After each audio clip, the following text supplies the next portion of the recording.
এখন যে সত্য ঘটনাটা শুরু করছি সেটা হরিয়ানার যমুনানগর এরিয়ার শ্যামপুর নামের একটা গ্রাম। গ্রামের যে পঞ্চায়েতের প্রধান, তার নাম ছিল জসবীর সিং রাঠি। বয়স 48 বছর, যথেষ্ট ধনী একজন মানুষ। তার স্ত্রীর নাম বলজিন্দর কর, বয়স 45 বছর। স্বামী স্ত্রী ঘটনার দিন নিজেদের বাড়িতেই ছিলেন। ঘটনার দিন 24 ডিসেম্বর 2025। প্রত্যেক দিনের মতো তারা দুজন নিজেদের খাওয়া দাওয়া শেষ করার পরে ঘরে বসে টিভি দেখছিলেন। ঘুমোতে যাওয়ার আগে রোজ পঞ্চায়েত প্রধানের যে স্ত্রী বলজিন্দর, তিনি নিজের গোয়ালে একবার সব দেখে আসেন যে সব ঠিকঠাক আছে কিনা। তিনি অন্য সব দিনের মতো 24 ডিসেম্বর রাতেও চলে গেছিলেন নিজের ঘরের পাশেই যে গোয়াল রয়েছে সেখানে। হাজবেন্ড ঘরেই অপেক্ষা করছে। আধ ঘন্টা কেটে যায়। এবার তিনি ভাবেন যে এতক্ষণ তো দেরি হয় না, কি ব্যাপার। তিনি টর্চটা হাতে নিয়ে এগিয়ে গেছিলেন গোয়ালের দিকে। গোয়ালে গিয়ে তিনি অবাক হয়ে গেছিলেন। তাদের গোয়ালের সঙ্গে রয়েছে একটা জলের চৌবাচ্চা, যেখানে জল জমা থাকে, আর যে জলটা গরুর খাবারে দেওয়ার জন্য ব্যবহার করা হয়। জসবীর সিং রাঠি দেখেছিলেন তার স্ত্রীর মাথাটা জলের মধ্যে ডুবানো রয়েছে, বাকি শরীরটা বাইরে পড়ে আছে। তাড়াতাড়ি তিনি গাড়ি বের করে নিজের স্ত্রীকে নিয়ে হসপিটালে চলে গেছিলেন। সঙ্গে গেছিল কয়েকজন প্রতিবেশী। তার স্ত্রীর বাপের বাড়ি ছিল পাশের গ্রামে। তাদের সবাইকে খবর দেওয়া হয়, সবাই চলে এসেছিল।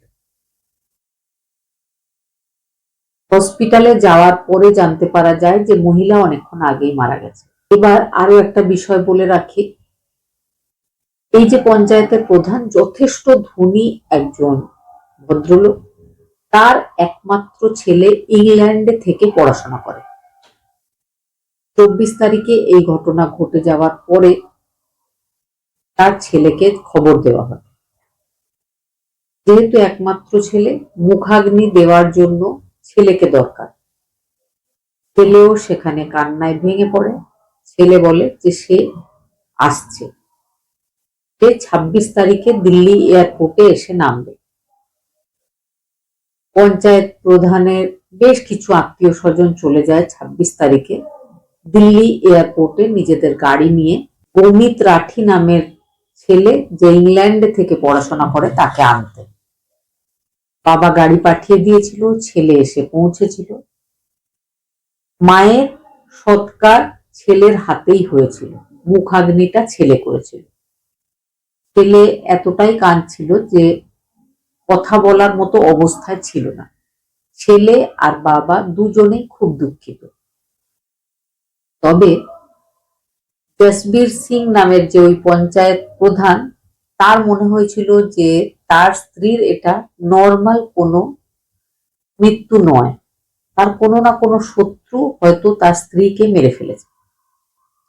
তার স্ত্রী বলজিন্দরের যে বাপের বাড়ির লোকজনেরা, তাদেরও সবার মনে হয়েছিল যে এটা কোনো নর্মাল ডেথ নয়, কেউ এই ঘটনা অবশ্যই ঘটিয়েছে। তার প্রথম যে কারণ সেটা হচ্ছে, যেখানে মারা গেছিল বলজিন্দর, তার আশেপাশে তার হাতের কাঁচের চুড়ি ভেঙে পড়েছিল। গোয়ালের ওই এরিয়াটা দেখে মনে হচ্ছিল যে ধস্তাধস্তি করা হয়েছে। মহিলা হঠাৎ করে স্লিপ করে এমন ভাবে কেন পড়ে যাবে যে তার মাথাটা জলে ডুবে যাবে আর বাকি শরীরটা বাইরেই পড়ে থাকবে, আর সে নিজেকে রক্ষা করার জন্য মাথাটা জল থেকে তুলতেও পারবে না, এই ব্যাপারটা কারোর বিশ্বাস হচ্ছিল না। সেই জন্য তারা পুলিশ স্টেশনে গিয়ে সব জানিয়েছিল। পুলিশ আসে, সবটা দেখে। পুলিশ তদন্ত করছিল। প্রথম পুলিশ গ্রামের প্রতিবেশীদেরকে জিজ্ঞেস করছিল যে ওই ভদ্রমহিলার কোনো শত্রু রয়েছে কিনা। যেহেতু তার হাজবেন্ড একজন গ্রামের পঞ্চায়েত প্রধান, শত্রুতা কারো না কারোর সাথে থাকতেই পারে। কিন্তু আশেপাশের সমস্ত লোকজন এক কথায় বলেছিল যে দুজন স্বামী স্ত্রী খুব ভালো, সবার হেল্প করে, তাদের কোনো শত্রু নেই। ভদ্রলোকের কোনো শত্রু নেই, তবে ভদ্রমহিলা যিনি মারা গেছেন তার সাথে তার ছেলের একটা শত্রুতা আছে। পুলিশ একটু অবাক হয়েছে, ছেলের শত্রুতা মানেটা কি? তারা বলে যে ভদ্রমহিলার সাথে কারো কখনো কথা কাটাকাটি ঝগড়া কিছুই হয় না, তবে ছেলের সাথে মায়ের সম্পর্ক একদম ভালো না। ছেলে আর মায়ের মধ্যে সব সময় ঝগড়া বিবাদ চলতো। তবে 2 বছর ধরে ছেলেকে ইংল্যান্ডে পাঠিয়ে দেওয়া হয়েছে, সে সেখানে থেকে পড়াশোনা করে। তারপরে প্রতিবেশীরা এটাও বলে যে ছেলে একটা মেয়েকে পছন্দ করত, বিয়ে করতে চাইতো। সে এই ব্যাপারটা নিজের মাকে বলেও ছিল, মায়ের কাছ থেকে বাবাও জেনেছিল। বাবা কিন্তু এই ব্যাপারে কোনো বিরোধিতা করেননি, তবে মা মা একদম রাজি ছিলেন না যে ওই গ্রামেরই ওই মেয়েটার সাথে তার ছেলের বিয়ে হোক। ছেলে কিন্তু যে কোনো ভাবে বিয়ে করতে চাইছিল, মা কিন্তু কোনোভাবেই বিয়েটা হতে দিতে চাইছিল না। মা জোর করে বাবাকে রাজি করিয়ে ছেলেকে অনেক টাকা পয়সা খরচ করে ইংল্যান্ডে পড়তে পাঠিয়ে দিয়েছিল। মায়ের মনে হয়েছিল ছেলে ইংল্যান্ডে চলে গেলে এই মেয়েটার সাথে আর বিয়ে করার যে জেদ সে করছে সেটা করবে না। সেই জন্য ছেলেকে 2 বছর আগে ইংল্যান্ডে পাঠিয়ে দেওয়া হয়েছে।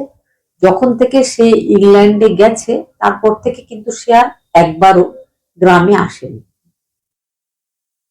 পুলিশ যখন এই ব্যাপারটা জানতে পারে আর সব জায়গায় খোঁজ খবর নেওয়ার পরে যখন এটাও জানতে পারে যে মহিলার সাথে কারোর কোনো শত্রুতা নেই, তাহলে এইভাবে কে এই ঘটনাটা ঘটালো, পুলিশ তদন্ত করতে শুরু করেছিল। তবে প্রথম প্রতিবেশীরা যে বলেছিল যে মায়ের সাথে শুধুমাত্র ছেলেরই শত্রুতা রয়েছে, এই ব্যাপারটাতে পুলিশের একটু অদ্ভুত মনে হয়েছিল। পুলিশ ছেলের কল ডিটেল আর ওই দিন ওই এরিয়াতে যে যে ফোন নাম্বার অ্যাক্টিভ ছিল সেগুলো দেখার চেষ্টা করছে। পুলিশের ব্যাপারটা অদ্ভুত লেগেছিল যে ওই ভদ্রলোকের যে ছেলে যে ইংল্যান্ড থেকে এসেছিল তার ফোনের লোকেশন দেখাচ্ছিল 16ই ডিসেম্বর থেকে সে ইন্ডিয়াতেই আছে।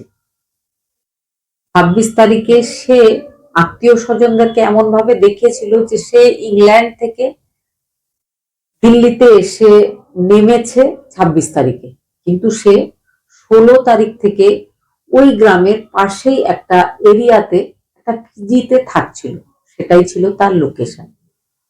তাকে অ্যারেস্ট করা হয়। অ্যারেস্ট করার পর তার কাছে শুরু হয় জিজ্ঞাসাবাদ।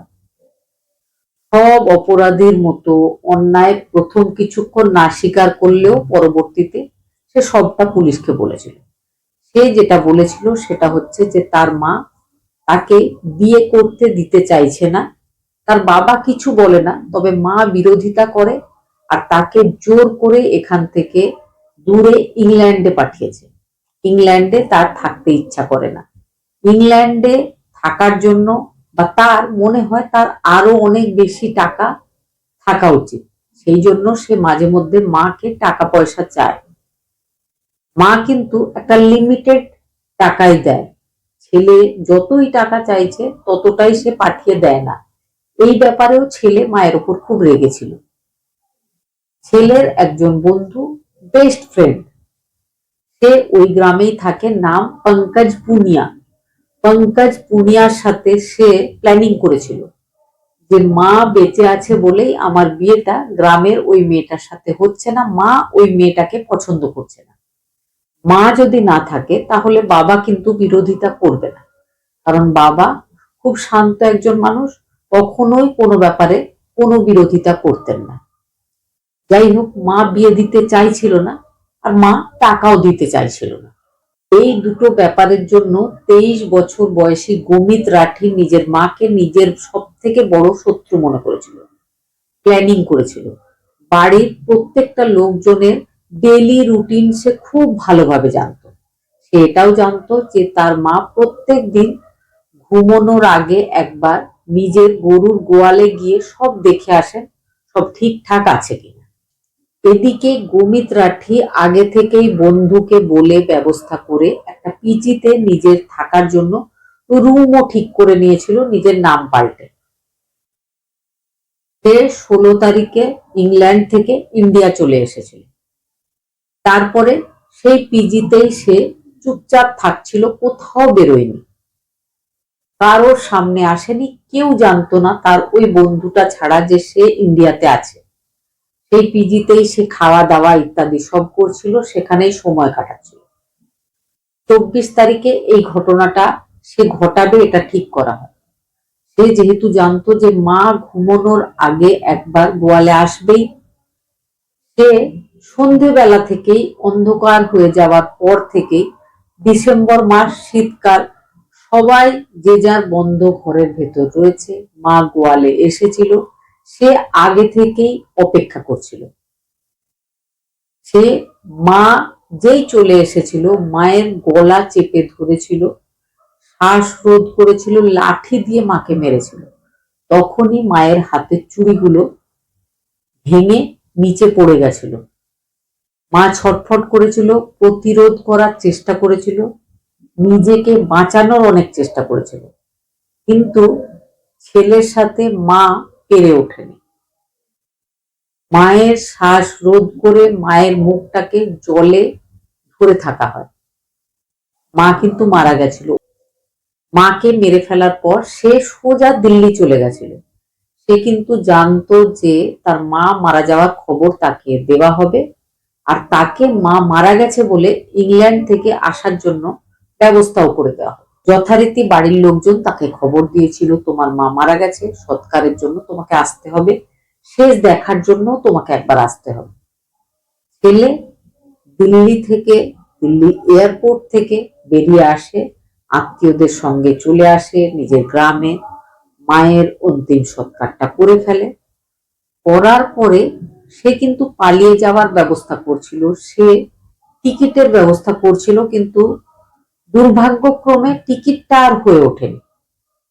অনেক চেষ্টা করার পরেও সে টিকিট পায়নি। এদিকে সে দেখেছিল যে তার মামা বাড়ির লোকজনেরা আর তার বাবা সবাই পুলিশ স্টেশনে গিয়ে একটা তদন্ত শুরু করিয়েছে। তখন সে আরো বেশি তাড়াহুড়ো শুরু করে, ওই গ্রাম থেকে পালিয়ে যাওয়ার চেষ্টা করে, টিকিটটা যাতে পাওয়া যায় সে চেষ্টা করে, কিন্তু সে টিকিট পায়নি, সে যেতেও পারেনি। পুলিশ টিম তাকে অ্যারেস্ট করেছিল। তার কাছে জিজ্ঞাসাবাদের পর পঙ্কজ পুনিয়া নামটা জানা যায়, আর তার জন্য যে আগে থেকে পিজিটা বুক করে রেখেছিল পঙ্কজ পুনিয়া নামের একটা ছেলে, সেটাও পুলিশ জানতে পারে। মৃতা মহিলার ছেলে গমিত রাঠি আর তার সঙ্গে তার বন্ধু পঙ্কজ পুনিয়া, দুজনকে পুলিশ অ্যারেস্ট করেছে, জিজ্ঞাসাবাদ চলছে। পুলিশ খতিয়ে দেখছে যে গমিত রাঠির বন্ধু পঙ্কজ পুনিয়া এই ব্যাপারে কতটা ইনভলভ। যদি তার ইনভলভমেন্ট বেশি হয় তাহলে হয়তো এক্ষুনি তাকে ছেড়ে দেওয়া হবে না। তবে বর্তমানে এটাই মনে করছে পুলিশ যে এই সমস্ত ব্যাপার যেটা ঘটিয়েছে সেটা ছেলে গমিত রাঠি ঘটিয়েছে। এই যে ঘটনাটা আমি বললাম, শোনার পরে কি মনে হয়েছে? কোনো সম্পর্ক কি আজকাল সুরক্ষিত রয়েছে? যে কোনো সম্পর্কে যা কিছু ঘটে যেতে পারে। একটা মেয়েকে খুব পছন্দ হয়েছে, তাকে বিয়ে করবে, মা বাধা দিচ্ছে, তাই একটা ছেলে মাকে মেরে ফেলেছে। ব্যাপারটা কিন্তু সত্যি অদ্ভুত। কি মনে হয়েছে আপনাদের অবশ্যই কমেন্টে জানাবেন।